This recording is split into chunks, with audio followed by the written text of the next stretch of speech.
بسم اللہ الرحمن الرحیم۔ آج واٹس ایپ پہ اور مختلف سوشل میڈیا میں ایک سٹوری چل رہی ہے کہ بینک میں صرف 5 لاکھ روپے تک محفوظ ہیں۔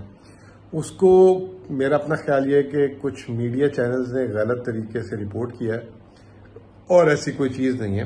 میں صرف آپ کو بیان کر دوں کہ ایک ڈپازٹرز پروٹیکشن اسکیم ہوتی ہے جس کو یہ کہا جاتا ہے، یہ آج سے نہیں کافی عرصے سے، بہت عرصے سے ہے کہ خدا نخواستہ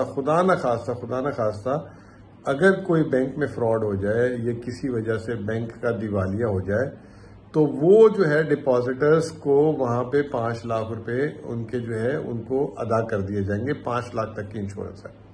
یہ اسی طرح ہوتی ہے جیسے لاکرز کی بھی ہوتی ہے۔ لاکرز آپ کبھی بھی کسی بینک میں کھلانے جائیں تو بینک کہتا ہے کہ ہم نے آپ کو، اس کی ایک حد ہوتی ہے، کوئی 5 لاکھ، مجھے ایگزیکٹلی نہیں یاد، 5 لاکھ یا 1 لاکھ یا 10 لاکھ، کہ اگر کل کو آپ کی لاکر میں کوئی آگ لگ جائے، کوئی ایسی چیز ہو جائے، آسمانی سلطانی ہو جائے، تو اتنے پیسے تک آپ کو انشورنس کے مل جائیں گے۔ جیسے ہم گاڑی کی انشورنس کراتے ہیں، اگر گاڑی کی انشورنس یا مکان کی انشورنس کراتے ہیں تو کچھ حصہ جو ہے آپ کو ملتا ہے اگر نقصان ہو جائے، اور کچھ حصہ نہیں ملتا۔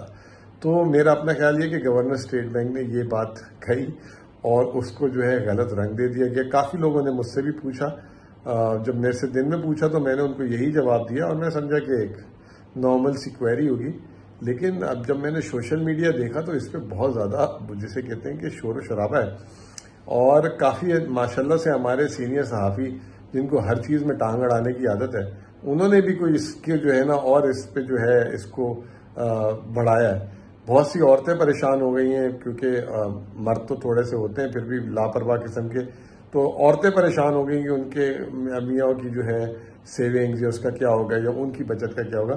تو خدا نخواستہ ایسے کوئی بات نہیں ہے، اور پاکستان کا بینکنگ سیکٹر جو ہے نہایت ہی محفوظ ہے۔ بہت بہت شکریہ۔